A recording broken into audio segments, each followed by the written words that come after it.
Good morning students. Now we will start with geometric mean for continuous series. Continuous series का geometric mean कैसे निकालना है?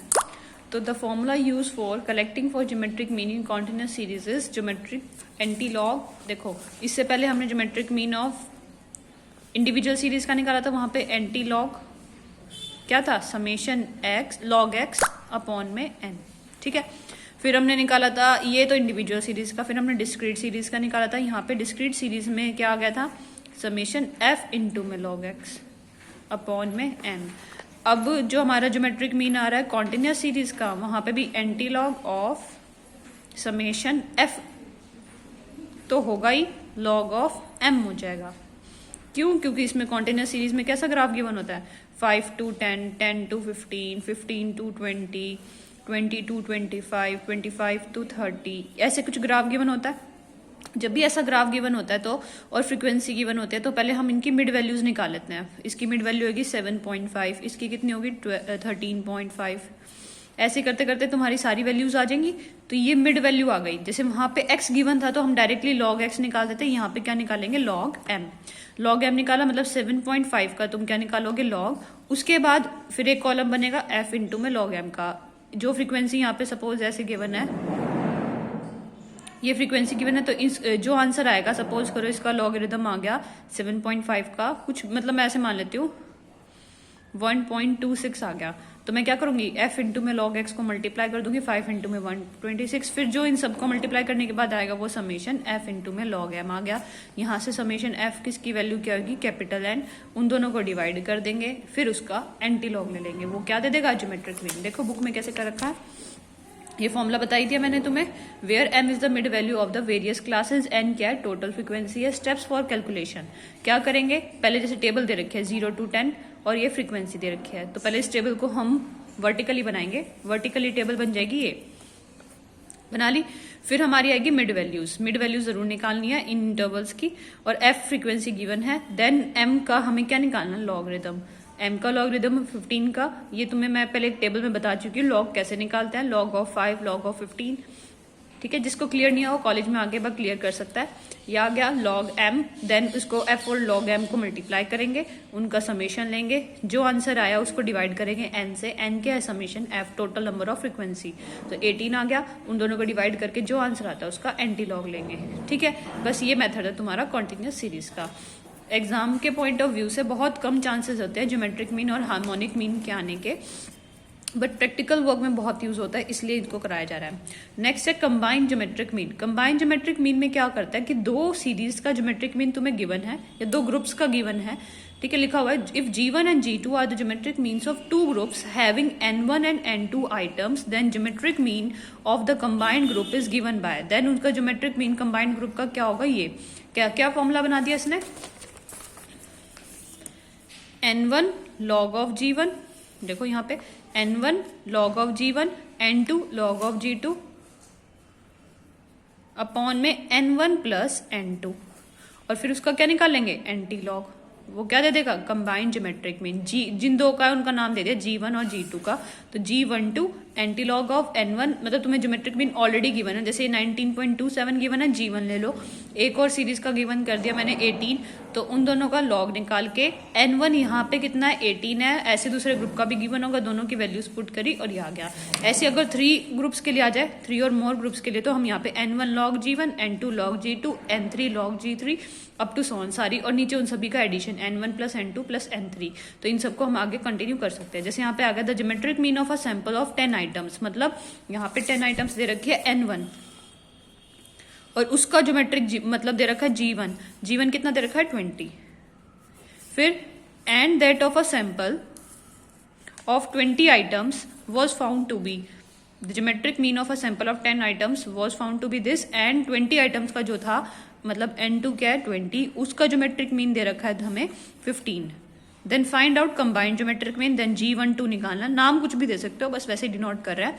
N1 G1 log of G1, N2 log of G2 upon में N1 plus N2. ठीक है, अब इसका logarithm निकालना है.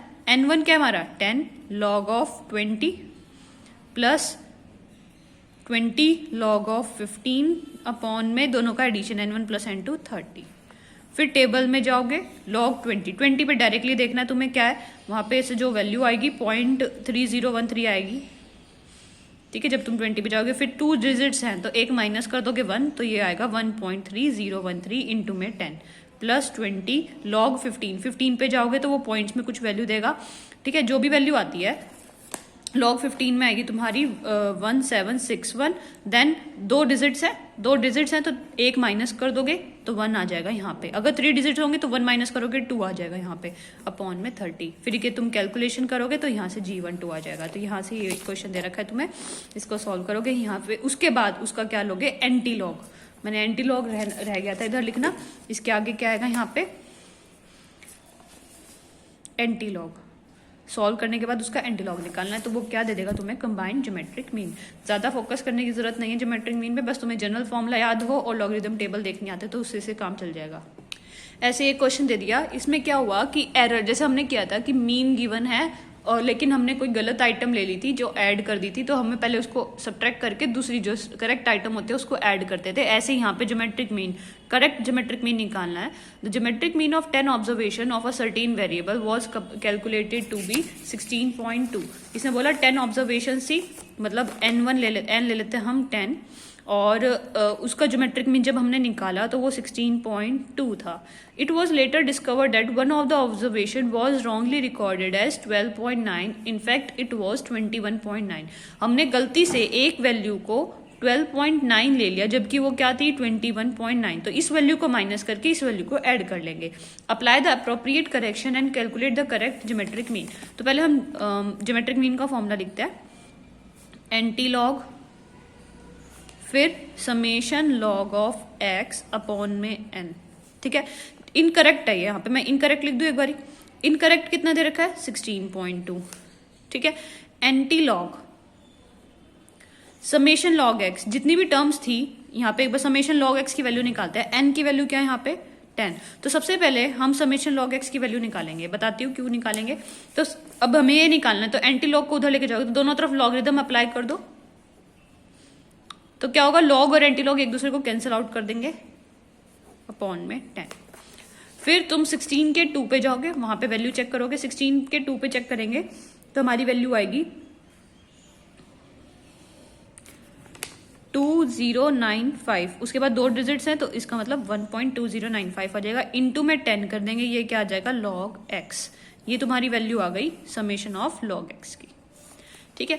अब इसको सॉल्व किया तो हमारा आ गया 12.095। अब इसी टर्म के अंदर हमने एक मिस्टेक की गई है, क्या कि ये सबका समेशन चल रहा है, मतलब log of x1 plus log of x2, कितनी टर्म्स है 10 टर्म्स है। तो ऐसे करते करते log x10 तक हमने एक इनमें से कोई गलत लिया, सपोज कर लो ये क्या लिया हमने उधर 12.9 ले लिया इंस्टेड ऑफ 21.9। तो हम क्या करेंगे, हम जो गलत लिया था उसको माइनस कर देंगे, 12 लॉग ऑफ उस वाली टर्म का लॉग माइनस कर देंगे और करेक्ट टर्म का लॉग एड अप कर देंगे 21.9। देखो इनकरेक्ट ये था, करेक्ट ये था, तो मैंने ये माइनस कर दिया। जैसे मीन में करते थे वहां पे सीधा टर्म को ही माइनस करते थे, यहाँ पे लॉगरिथम ऐड हो रहा है ना सबका, तो उसी का लॉग माइनस कर दिया और जो करेक्ट था वो एड अप कर दिया। तो ये तो समेशन लॉग एक्स है, ठीक है। ये 12, अब ये 12 पॉइंट देखो हम क्या निकाल रहे हैं, करेक्ट समेशन लॉग एक्स। ये जो था ये हमारा इनकरेक्ट था, मैं इधर इनकरेक्ट लिख देती हूँ। इनकरेक्ट लॉग एक्स की वैल्यू आ गई, तो ये क्या कर रहा है माइनस लॉग 12.9 प्लस लॉग 21.9। अब इनकरेक्ट वाले लॉग एक्स की वैल्यू यहाँ लिख सकते हो, यहाँ पे इनकरेक्ट भी लिख सकते हो। इनकरेक्ट को करेक्ट करने के लिए उसमें से ये वाली टर्म माइनस कर रहे हैं और ये वाली सम टर्म ऐड कर रहे हैं। तो इस टर्म का आंसर क्या था 12.095 minus log of 12.9 plus log of 21.9। अब टेबल में जाएंगे 12 के 9 पे चेक करेंगे, ऐसे 21 के 9 पे चेक करेंगे, उन दोनों की वैल्यू निकाल के करेक्ट हमारा क्या आ जाएगा समेशन लॉग एक्स। मैं बुक से लिख रही हूँ, करेक्ट लॉग एक्स तुम्हारा आ जाएगा। देखो इसको कंफ्यूज करेगा ये तुम्हें, तो मैं डायरेक्टली जो तुम्हें बताया वैसे कर लेना, करेक्ट आ जाएगा 12.3248। ये तुम्हारा करेक्ट लॉग एक्स आ गया। तो अब क्या निकालेंगे करेक्ट ज्योमेट्रिक मीन। वो क्या होता है formula, anti log summation log x. ये करेक्ट वाला लिखेंगे, यहाँ पे करेक्ट लिख सकते हैं छोटा सा, अपॉन में n. Antilog correct log x आ चुका है 12.3248 और टर्म्स कितनी थी 10। इसको सॉल्व करके करेक्ट ज्योमेट्रिक मीन आ जाएगा तुम्हारा। तो वही टर्म थी। तो ये सिंपल तरीका चल रहा है, कंफ्यूजिंग कुछ नहीं है। तुम्हें फॉर्मूले में एक टर्म को माइनस किया, बस यहाँ पे लॉग लेके उसका माइनस किया, क्योंकि सारी टर्म्स लॉग के साथ एड अप हो रही है। फिर लिखा है special use of geometric mean. Geometric mean is specially use in the following case. It is generally use to find the average percentage increase in population. मतलब हमें ये कहाँ पे हेल्प करता है, जैसे जितनी भी कंपनीज होती है वहां पे उनकी प्राइसेस कितने हुए, सेल्स, प्रोडक्शन, इनका एवरेज कितना इंक्रीज हुआ या डिक्रीज हुआ, वहां पे ये हेल्प करता है geometric mean. Geometric mean measures the relative change if it find special application in index numbers. ये हेल्प करता है कि इंडेक्स नंबर्स में कितनी चेंजेस आई है। This average is more suitable when large weights have to be given small items and small weights to the large items. ये average कहाँ हेल्प करता है, जब हमने बहुत बड़ी क्वांटिटीज को छोटी छोटी वैल्यूज दी हैं तो इधर से क्या होगा, उनका लॉगरिथम लेके लॉग लेके क्वेश्चन आसान हो जाता है। तो ये वही हेल्प करता है। जैसे अब क्वेश्चन में अब इनके बताएंगे कैसे कर रखा है। देखो find the average rate of increase. अब देखो इस क्वेश्चन में डायरेक्टली ना मेंशन करके कि तुम्हें ज्योमेट्रिक मीन निकालना है, बट तुम्हें समझना पड़ेगा कि क्वेश्चन में क्या पूछ रहा है। The find the average rate of increase in population which in first decade has increased by 20%. First decade कितना होता है 10 years का, कि पहले 10 साल में कितनी इंक्रीज हुई 20%, सेकेंड डिकेड में कितनी हुई 30% एंड थर्ड डिकेड में 40%। सॉरी डिकेड होता है तो इसने लिखा suppose the population at the beginning, decade तो 10 का ही होता है, suppose the population at the beginning of the decade is 100, कि सबसे पहले हमारे पॉपुलेशन कितनी थी 100 थी। फर्स्ट ईयर में 20% इंक्रीज हो गई, 20% निकालोगे तो कितना आएगा 100 का 20, ठीक है। इंक्रीज हुई है तो टोटल पॉपुलेशन अब कितनी हो गई एक डिकेड के बाद 120, पहले 100 थी 20 इंक्रीज हुआ तो 120 हो गया। थर्ड डिकेड में क्या बोला उसने, सेकंड डिकेड में 30% से इंक्रीज हुई तो 130 हो जाएगा, थर्ड में 40 से इंक्रीज हो तो 140 हो जाएगा। ये हो गया सबका। तो ये लिखा है population at the end of the decade 120, 130, 140 आ गया। अब क्या करना है, तुम्हें क्या बोला इसने, फाइंड द एवरेज रेट। अब क्वेश्चन में मैंने ऊपर पहले ही बताया, ये जब भी क्वेश्चन में बोल दे, ये फर्स्ट पॉइंट सबसे इंपॉर्टेंट है इसका ज्योमेट्रिक मीन का, average percentage increase in population, sales, production etcetera. जब भी तुम्हें ये निकालना हो तो तब तुम्हें ज्योमेट्रिक मीन की हेल्प से एवरेज निकालना है। तो एवरेज निकालने के लिए ये हमारा एक्स हो गया, इंडिविजुअल सीरीज बन गई। अब ये इनका कोई फर्क नहीं पड़ता, ये हमारी इंडिविजुअल सीरीज है। इंडिविजुअल सीरीज का फॉर्मूला क्या बताया था मैंने, summation log x, individual series का ये था summation log x by n. तो पहले सभी टर्म्स का लॉग निकालेंगे, 120, 130 और 140 का लॉग एक्स निकालेंगे। 12 के 0 पे जाओगे, पॉइंट्स में वैल्यू देगा, उसके बाद 3 डिजिट्स हैं, एक माइनस करोगे तो 2 आ जाएगा। सिमिलरली इन सबके वे में आ गया, ये लॉग एक्स आ गया। फिर उनका समेशन लॉग एक्स निकालेंगे, वो आ गया। फिर फॉर्मूला क्या था, समेशन लॉग एक्स की value by n. So summation log x की वैल्यू आ रही है 6.3392। एन क्या है, 3 क्वांटिटीज है तो ये आ गया, और उनका एंटी लॉग। इसको सॉल्व करेंगे, 3 की टेबल में कैंसिल आउट करके 2.11304 आ गया। अब इसका एंटी लॉग ले लेंगे तो तुम्हारा क्या आ जाएगा यहाँ से, एवरेज सेल, मतलब geometric mean of the sales. तो क्वेश्चन से पता लग जाएगा कि क्या पूछा है। नेक्स्ट क्वेश्चन बोला इसमें the annual rates of growth of an economy. अब इकोनॉमी की बात कर गई, जैसे सेल्स का, प्रॉफिट का, तो वो growth of an economy over the last 5 years is this. तो ये परसेंटेज में दे रखा है और एक ग्रोथ दे रखा है, इतने परसेंट से इंक्रीज हुआ। तो तुम्हें पहले मान के चलना पड़ेगा कि पहले प्राइस कितना था 100, अब 1.5 इंक्रीज हुआ है तो परसेंटेज कैसे निकालते हैं, 1.5 ऑफ 100 कितना होता है, कैसे निकालते हैं, 10 150। तो इसे 1.5 कितने में से निकाला, 100 में से, तो ये कितना निकलेगा 1.5। तो ये कितना आ गया 1.5, एड अप कर दोगे। देखो कैसे निकालते हैं, जैसे मैंने बोला 20% ऑफ 100, तो क्या लिखोगे 20/100 इंटू में 100, तो कितना इंक्रीज हुआ 20, पहले कितनी थी 100, अब हो गई 120। ऐसे इसने बोला 1.5% है तो 100 से डिवाइड करके, और कितने के, देखो 1.5 किसका 100 निकालना है, पहले हम मान के चले कि हमारी सेल्स कितनी है 100 है, उसका 1.5% निकालना है। 1.5% के लिए 1.5 डिवाइड बाय 100 तो 1.5 इंक्रीज हुई है, पहले 100 थी तो 101.5 हो गया हमारा पॉपुलेशन। तो वो यही बोला इसने। तो ऐसे 2.5 2.7 ऐड कर देंगे 100 में, 3 4.5, फिर इन सबका लॉग एक्स लेंगे, लॉग लिया सबका, उन सबको एड अप किया, फिर डिवाइड ऑफ कितनी क्वांटिटीज है 5 से डिवाइड करके उनका एंटी लॉग लेके तुम्हारा ग्रोथ आ जाएगा कि कितना ग्रोथ हुआ है। तो ये कितना आया 103, आंसर तो कितना है 103.5, ये हमारा आ गया ज्योमेट्रिक मीन।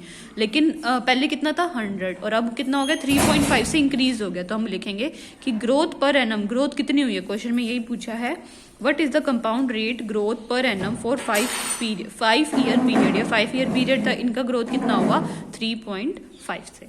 तो कुछ क्वेश्चंस ऐसे ही हैं, ये कंटिन्यू करके तुम कर सकते हो। जनरल क्वेश्चन है, इनको करोगे, जिसमें प्रॉब्लम आती है वो मेरे से पूछ सकते हो।